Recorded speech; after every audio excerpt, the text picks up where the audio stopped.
Hola, ¿cómo están? Qué gusto estar con ustedes una vez más. Hoy tenemos preguntas sobre Purim. Esta semana vamos a festejar uno de los momentos más alegres del calendario judío, que es la fiesta de Purim. Y tenemos muchas preguntas que nos han llegado a través de todos estos años relacionadas a Purim. Aquí nuestro querido productor, el señor David Chernovetsky, se va a encargar de preguntarme las dudas que ustedes han tenido, pero yo no las conozco. Esto es completamente infraganti. Así es de que vamos a escuchar sus preguntas y responderlas con mucho gusto. Querido David, comenzamos.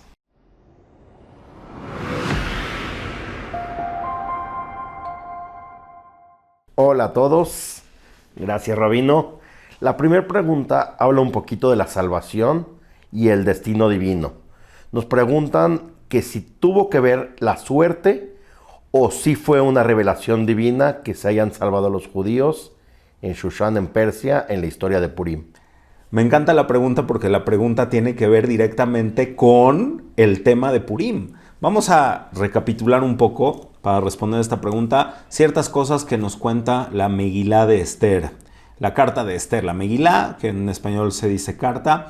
Por ejemplo, sabemos que Amán echó suertes para ver en qué momento era el momento adecuado para aniquilar al pueblo de Israel.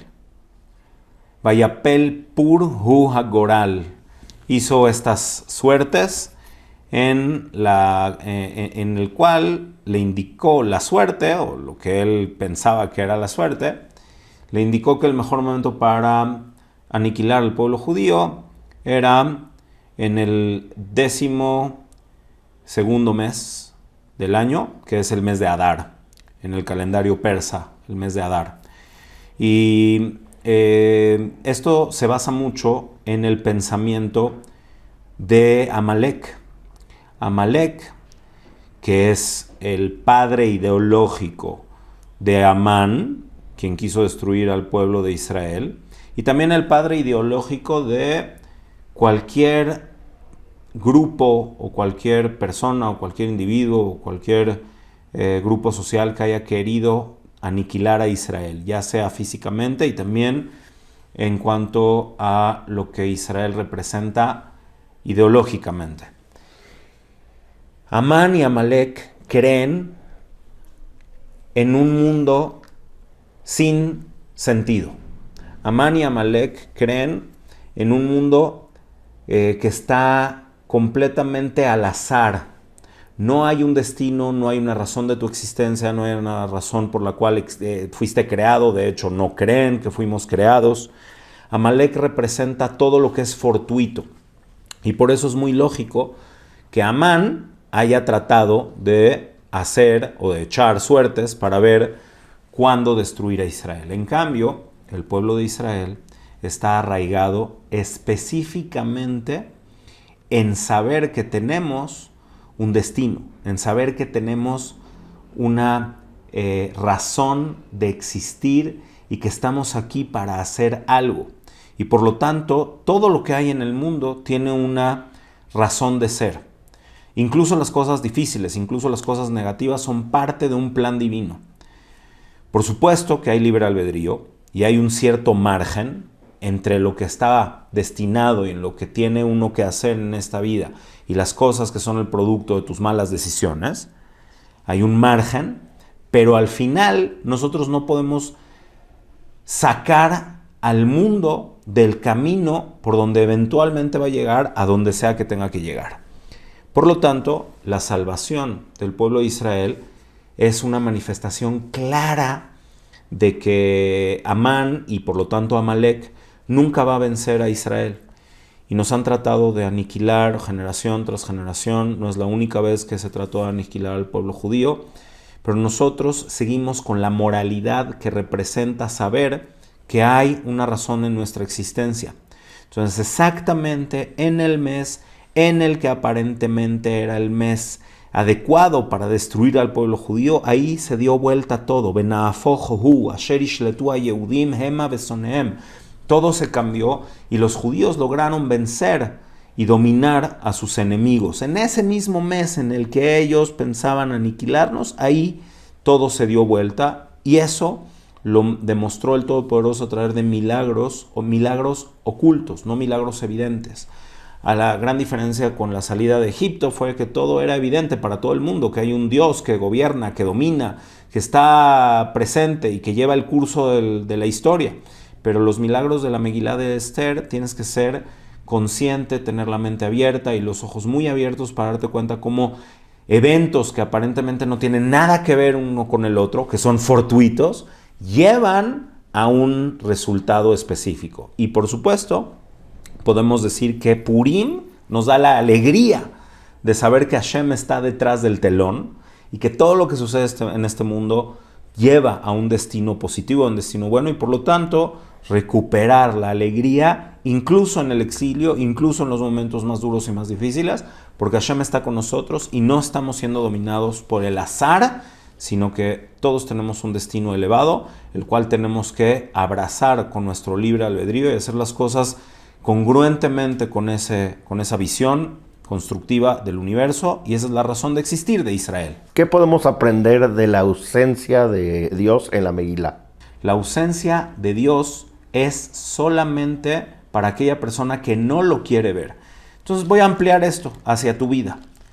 Tú decides si las cosas tienen sentido en tu vida o si no tienen sentido. Vamos a poner un ejemplo muy, muy simple. En alguna ocasión, hace muchos años, en México, vino uno de mis maestros, el Rab Aryeh Kovalevsky, que fue uno de mis principales maestros en la vida, y en esa época yo le ayudaba un poco a poder juntar tzedakah para poder mantener sus instituciones. Y entonces, después de unos días muy arduos de trabajo, de tratar de ayudarlo en ese sentido, logramos conseguir una suma importante de dinero que tenía que llevarse a Israel. Sin embargo, para poder llevar dinero a Israel, pues es muy, muy complicado. No es que tú puedes sacar dinero de un país a otro, ¿no? Entonces hay que cambiarlo, que si son dólares, que si son pesos, etcétera, etcétera, etcétera. Entonces todos estos donativos que le dieron en su momento al rabino, algunos, bueno, obviamente fueron depósitos, algunos fueron donativos en efectivo, la gente suele también donar dinero en efectivo. Entonces teníamos esta complicación.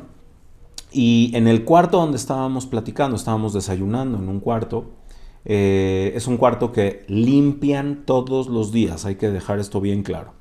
Había sobre una silla un sobre de justamente una institución que se dedica a juntar dinero en Purim para darle a personas necesitadas en Israel las donaciones.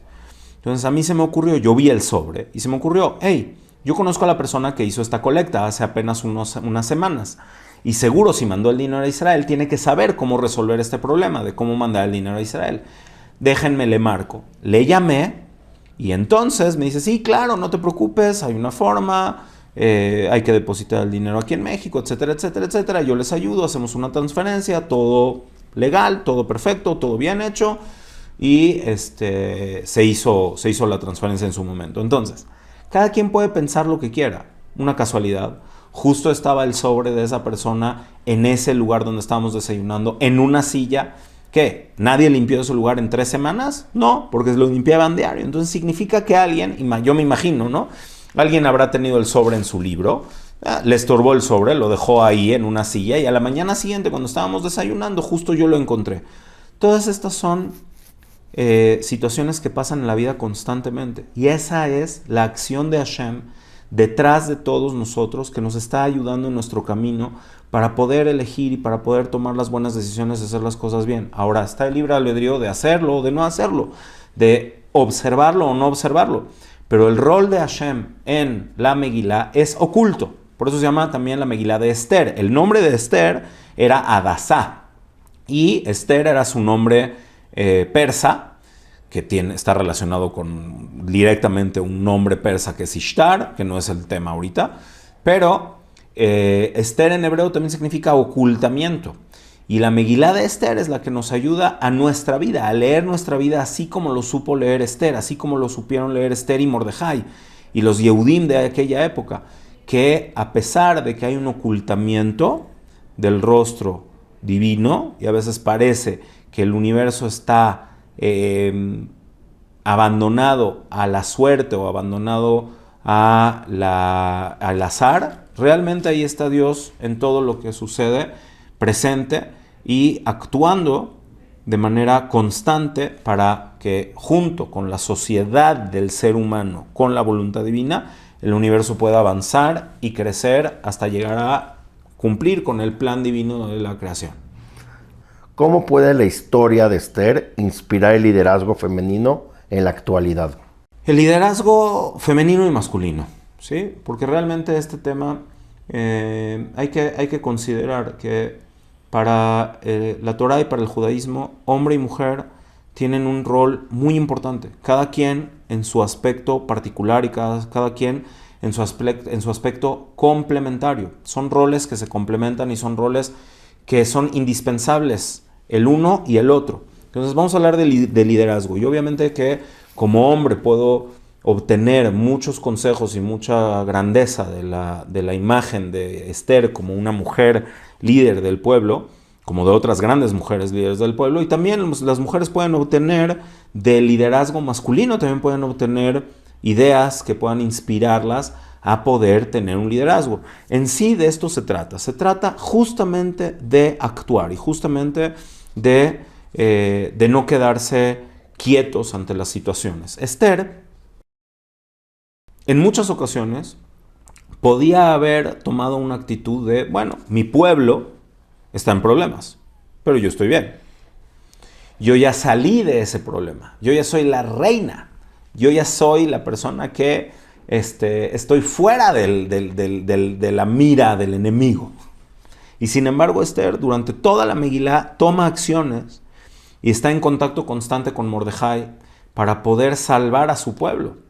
Y de hecho, en algún momento donde Esther llega a vacilar de si ir en búsqueda de Ahasverosh. Ahasverosh era una persona que estaba viviendo en una paranoia constante porque lo quisieron asesinar.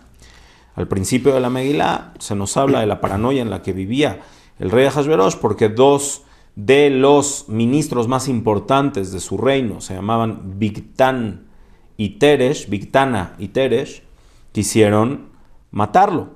Entonces, desde ese momento él vivía con muchísima paranoia y había prohibido que cualquier persona se acercara al lugar donde él estaba, a la recámara, al cuarto donde él estaba, pero no es que es un cuarto de dormitorio, era un lugar especial donde solamente estaba el rey.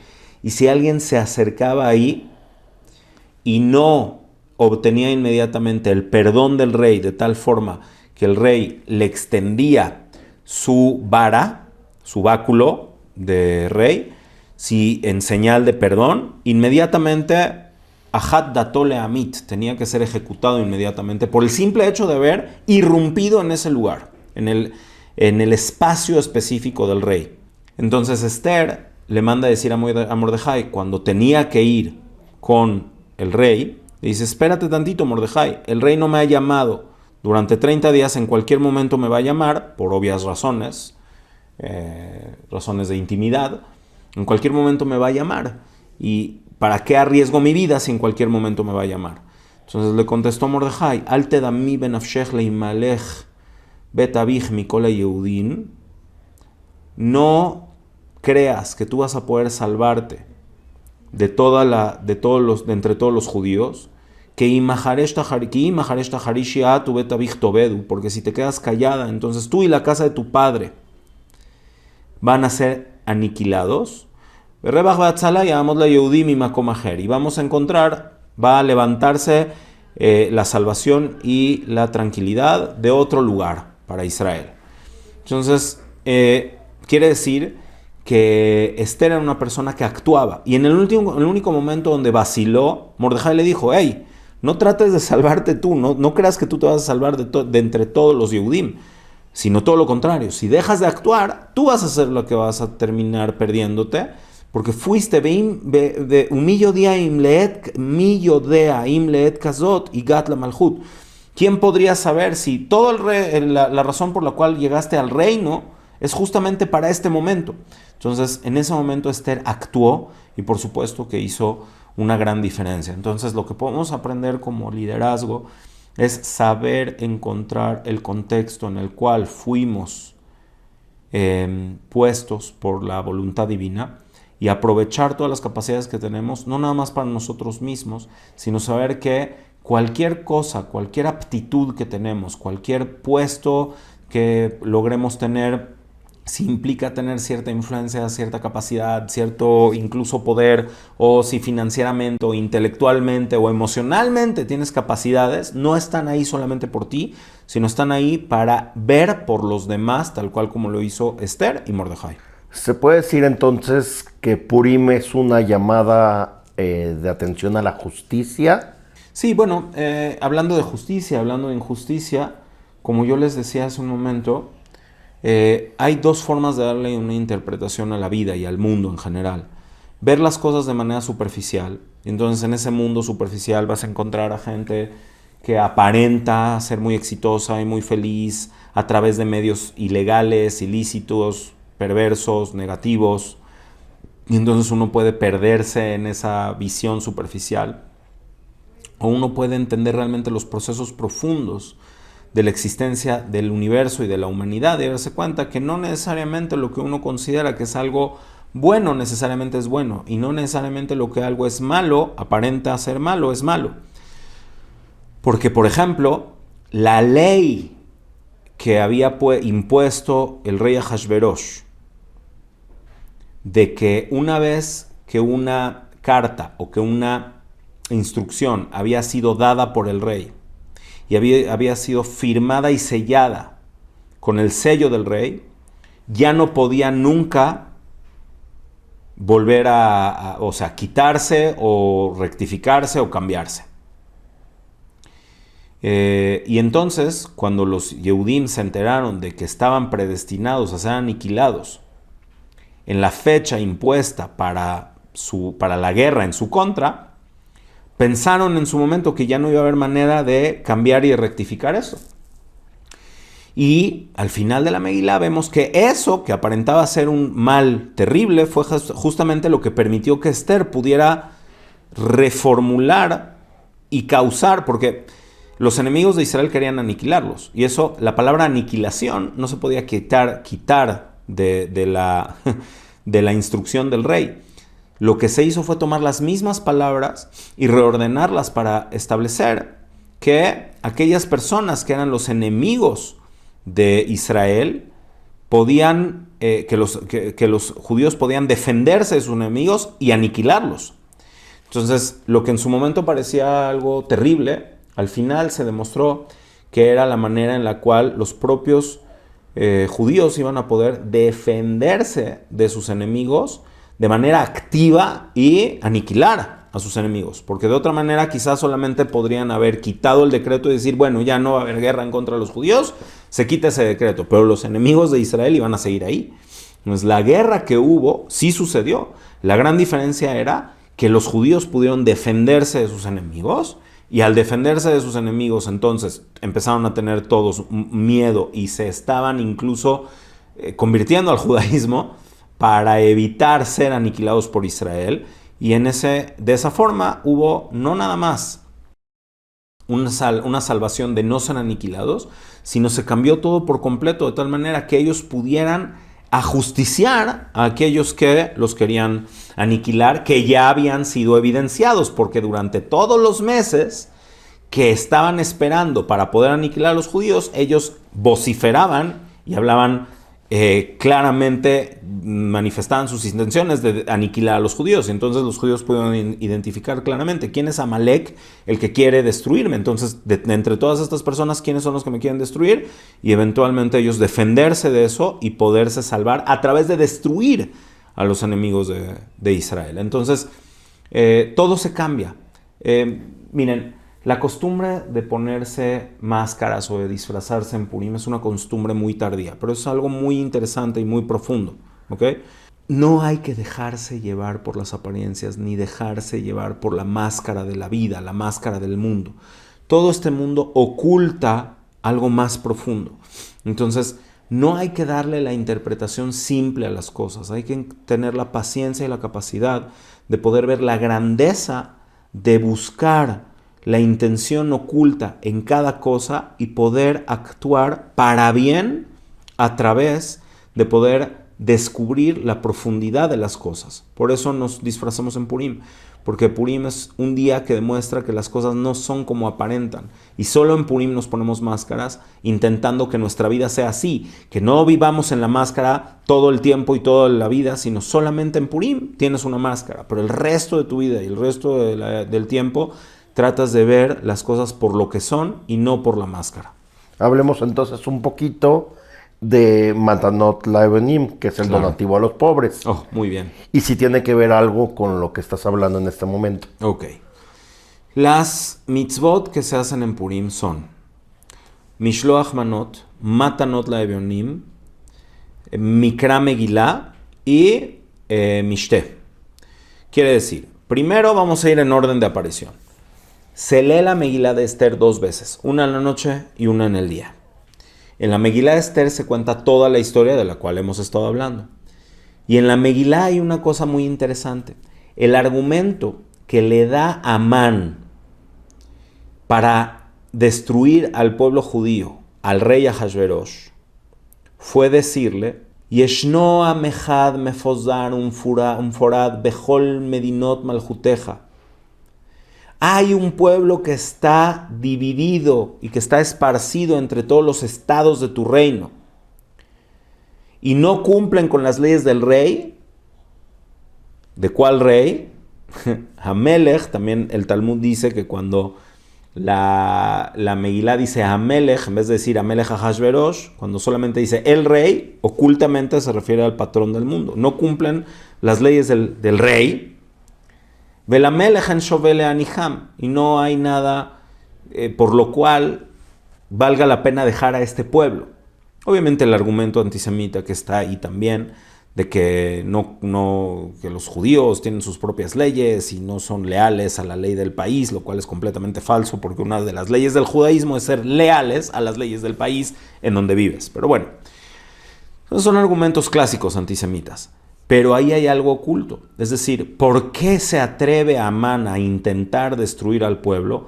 Porque está esparcido y dividido. Porque en esa época, desgraciadamente, como entre muchas otras épocas de nuestra historia, hemos estado esparcidos y divididos y no unificados.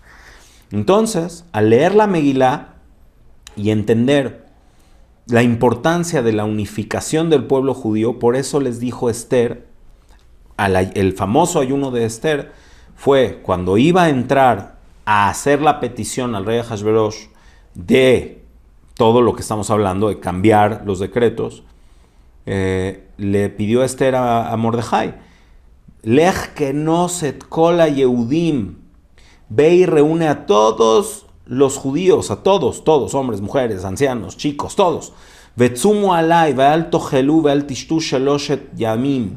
Y hagan un ayuno por mí, no coman y no beban durante 3 días. Sean empáticos con lo que está sucediendo y conmigo, con el riesgo tan grande que estaba tomando ella misma al tomar esta decisión. Gamani benarotay etzum ken. No, yo y mis jóvenes, las que eran como sus ayudantes, no quiero usar la palabra sirvienta por cómo suena esa palabra, pero eran las jóvenes que tenía ahí para ayudarle en todo lo que tenía que hacer. También iban a ayunar, de tal forma que iba a haber una empatía y una unión absoluta. Y entonces, esa es la fuerza de la unión que le daba la fuerza a Esther de atreverse a irrumpir en el patio del rey, en sus lugares privados, donde no podía entrar nadie, y arriesgar su vida de tal manera.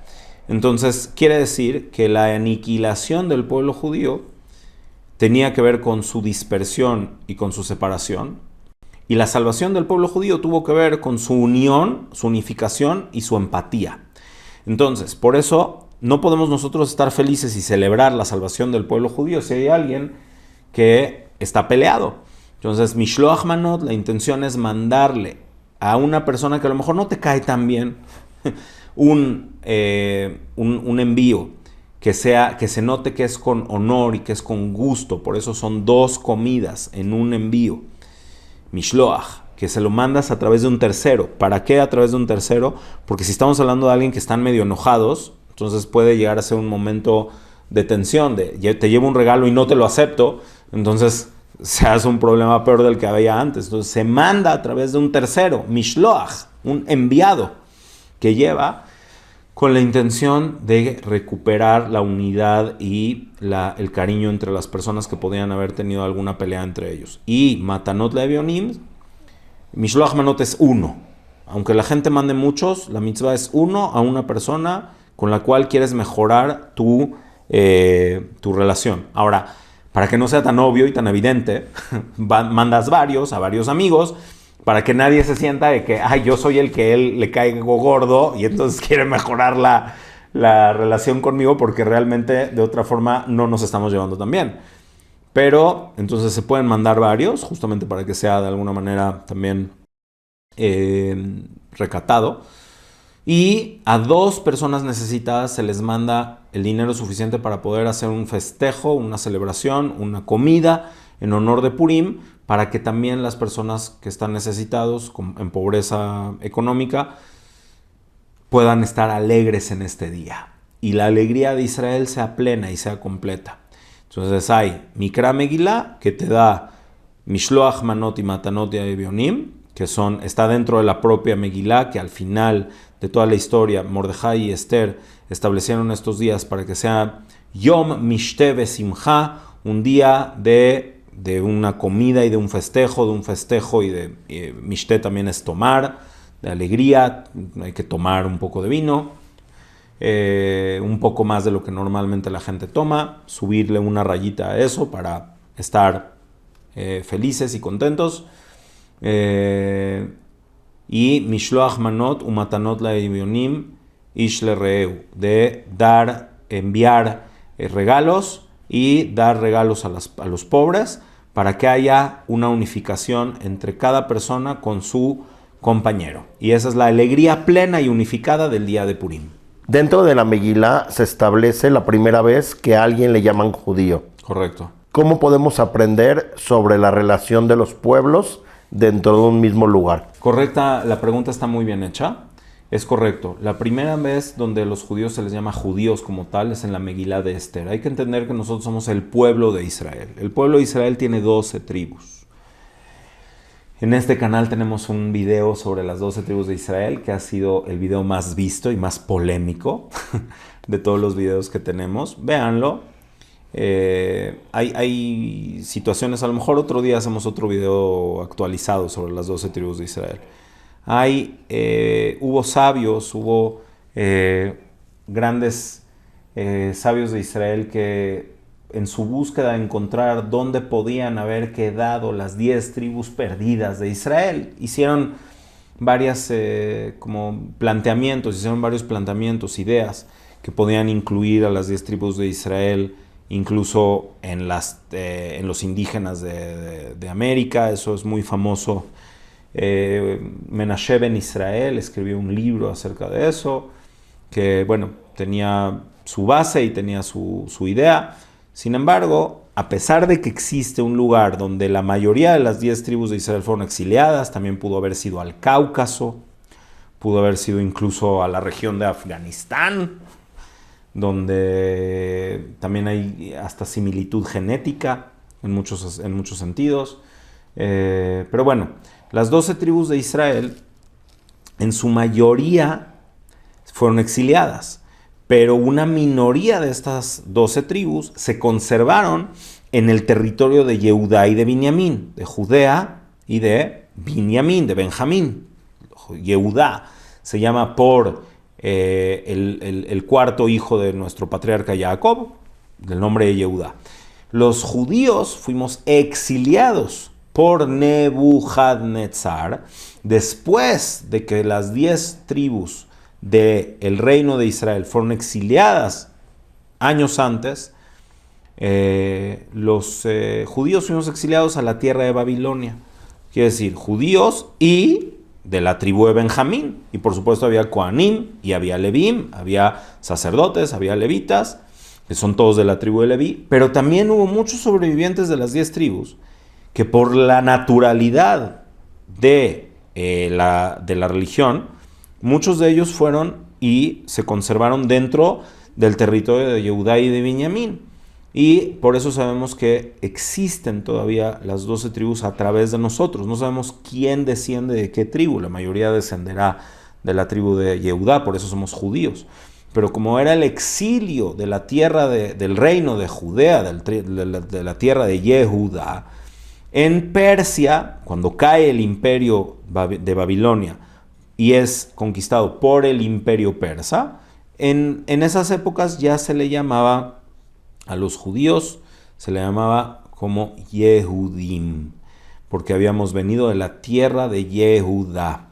¿Y cuál es nuestra relación y cómo nos relacionábamos con los pueblos? Bueno, fue la primera vez que de manera general tuvimos que estar en un exilio y tuvimos que aprender a vivir en ese exilio, y realmente sí hubo una caída muy fuerte emocional, y ha pasado a lo largo de la historia varias veces que las personas que son objeto, que son víctimas de grandes tragedias, pues obviamente hay una decadencia y hay un alejamiento, y eso mismo fue lo que comenzó a generar todos los eventos de Purim, que en ese alejamiento y en esa decadencia los sobrevivientes judíos pensaban que su forma de sobrevivir era siendo sumisos a las autoridades persas. Y es por eso que hubo un momento de conflicto, del cual surge esta división, de la cual también habíamos hablado antes, entre otras cosas, que el rey Ahasverosh, como era un rey, de acuerdo al Midrash, esto no está en la Megilá como tal, pero los Midrashim, que son los textos rabínicos, explican el Tanaj, los textos bíblicos. El rey Ahasverosh era un rey que no era completamente legítimo, porque realmente solo reinó por su esposa, porque se había casado con su esposa Vashti. Entonces hizo una fiesta y quiso imponer su gobierno de una manera muy pomposa, muy vociferante de que él era el rey. Entonces hizo una fiesta enorme, gigantesca, en todo el reinado, donde todos tenían que celebrar, etcétera, etcétera. Y entonces en ese momento, de acuerdo a nuestros sabios, hubo un debate entre los judíos si asistir y ser parte de ese festejo o no. Y el haber formado parte de ese festejo, que incluía usar los instrumentos, los utensilios del templo de Jerusalén, que era obviamente algo grave, severamente prohibido, los judíos, una gran mayoría, estuvieron de acuerdo en acceder a ir a esa fiesta, a pesar de que eso era una transgresión severa en contra de la santidad del judaísmo y de la santidad del templo. De ahí empezó y de ahí surgió todo eso. Entonces está esta dualidad, ¿no?, de la identidad judía, de cómo mantenernos en un mundo que no es necesariamente judío, apegados a los valores del judaísmo, a la tradición y a la identidad judía. Y esa es la gran metáfora de cómo hemos vivido los judíos en el exilio fuera de Eretz Israel, hasta que en 1948 se creó nuevamente el Estado de Israel. Pero todos los judíos que seguimos viviendo en la diáspora nos confrontamos siempre con esto. En muchas ocasiones va a haber un momento donde vas a tener que decir, no, yo soy judío y yo tengo esta identidad y yo tengo estos valores y yo no hago tal o cual cosa. Y hay muchos otros que dicen, no, pero vivimos en una sociedad que nos impone ciertas leyes, ciertas costumbres, no leyes, no estoy hablando de leyes estatales, sino usos más bien, ciertos usos, ciertas costumbres. Y cómo vamos a mantenernos siendo judíos y al mismo tiempo llevar los usos y costumbres del lugar donde nosotros nos encontramos. Entonces ese es ese gran debate, y por eso vamos a encontrar hasta hoy en día judíos que vivimos con una identidad judía plena, abierta, manifiesta, y estamos orgullosos de nuestra identidad y llevamos esa identidad con toda la responsabilidad que eso implica. Y somos evidentemente judíos a donde sea que vayamos y hagamos lo que hagamos. Hay otras personas que tratan de ocultar su judaísmo, o que vienen también con traumas de todas las épocas y de todas las persecuciones, donde incluso tienen nombres diferentes. Hay gente que, como yo, me llamo Shem Tov Moisés, como buen sefaradí, es un nombre que no nada más habla de la identidad judía, sino de la identidad judía sefaradí específicamente. Mis abuelos, mis bisabuelos y mi tatarabuelo llevaban ese nombre. Yo tengo claramente marcado cómo soy no sé si la tercera o cuarta generación que lleva ese nombre, Shem Tov. Y tengo el nombre Moisés, que también es un nombre completamente judío, obviamente judío, pero hay otros lugares donde no, donde le llamaban a una persona, le llamaban con un nombre judío, pero lo ocultaban dentro de un nombre no judío. Esto sucede incluso con Esther en la Megilá. Esther se llamaba Adasá, Mordejai es un nombre que no viene de origen judío, etc. Entonces es este debate de cómo guardar la identidad judía en un mundo o en un lugar, o en un estado, o en un país donde la identidad no es necesariamente judía. Y el punto, para darle una conclusión a esto, el punto ideal es, creo que, lo que el judaísmo sefaradí ha propuesto durante siglos, que es tener una capacidad de conexión con el mundo que nos rodea, apertura ideológica, apertura emocional, guardando siempre los valores que nos hacen ser lo que somos. Es decir, sí hay que tener una apertura a la conexión y a la buena relación con todos los que nos rodean, de respeto y valoración, no solamente de respeto no agresivo, sino de respeto y de valoración y de integración sin perder la identidad. Por lo cual, la única manera de lograr ambas cosas es con una identidad judía robusta, basada en educación judía profunda, que te pueda dar vivencias significativas que te den la identidad judía plena, que no sea una identidad judía diluida, pero no recurrir nunca, esa es la postura sefaradí en general en la historia, con pequeñas excepciones, no recurrir nunca a la reclusión, a la autorreclusión o a la autolimitación del contacto con lo que nos rodea por el miedo a perder la identidad. Eso creo que es una estrategia que se ha llevado a cabo a lo largo de la historia del pueblo judío, que no ha dado buenos resultados. Entonces, esa es yo diría, el mensaje importante en relación a la identidad judía que viene de Purim. Para terminar, Rabino, el pueblo judío ha sufrido bastante, desde guerras hasta intentos de exterminación completa, hasta hoy en día. ¿Qué lecciones nos enseña Purim sobre la alegría y la resiliencia en tiempos difíciles? Bueno, muy buena pregunta y una forma maravillosa de terminar este video con una reflexión importante. Realmente, la fuente de la alegría es saber que Hashem está con nosotros. Nosotros no podemos vivir solamente este mundo por las razones de este mundo. La Torah fue dada para vivir bien esta vida. Pero hay situaciones, hay circunstancias que salen de esa naturaleza porque somos parte de las consecuencias de nuestras propias decisiones, de las decisiones de nuestros padres, de nuestros ancestros. Y hay momentos donde omisiones particulares o generales pueden llegar a causar o a ser parte de la causa de devastación, de persecuciones, de cosas muy negativas. La mejor forma de vencer el antisemitismo es destruyendo la ideología de la cual surge el antisemitismo. Y es a través de la ideología de que tenemos una razón de existir y una razón de ser. Y ahí es donde viene la alegría.